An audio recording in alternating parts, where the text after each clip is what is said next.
Today we shall reflect on the life of Saint Gabriel of Our Lady of Sorrows. Francis Possenti, a native of Assisi, received baptism at the same font at which his great namesake had been christened over 600 years before. His father, Sante, one-time governor of Assisi and then a censor of Spoleto, was a deeply religious man.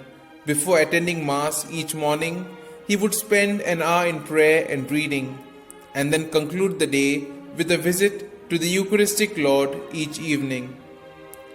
When only 4, Francis, the 11th of 13 children, lost his mother Agnese, a Christian and a woman of sterling qualities.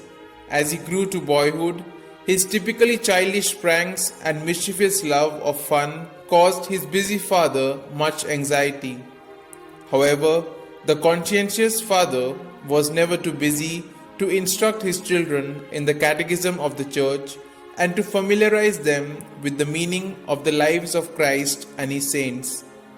Subsequently, under the tutelage of a young cleric, Francis advanced in his studies, and the lad's impetuosity gradually gave place to a resoluteness of character.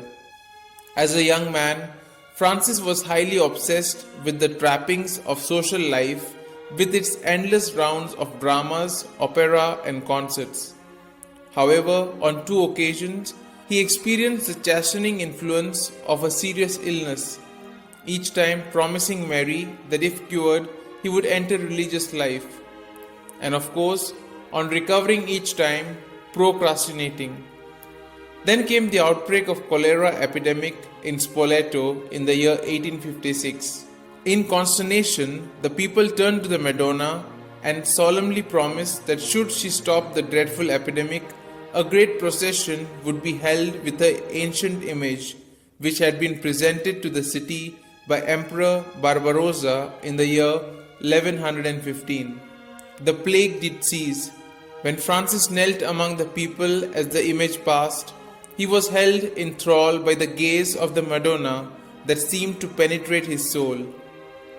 This time there was no more delay, and he joined the Passionist at Morovale as Gabriel of Our Lady of Sorrows. Extremely meticulous in observing every detail of the rule, both in letter and in spirit, he possessed a prodigious memory and nursed a deep spirit of prayer. Francis was particularly conspicuous for his fervent devotion to our Lord's Passion, to the Blessed Sacrament, and to the Blessed Virgin.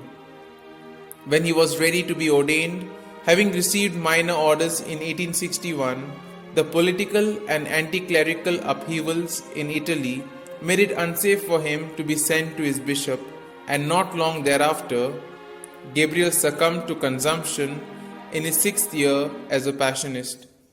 So many conversions and miracles took place through his intercession after his death that the process of his beatification was begun before the stipulated time. He was beatified in the year 1908 and canonized in the year 1920 in the presence of his aged brother. Saint Gabriel is the chief patron of today's youth and particularly of interior lives of young novices and professed religious.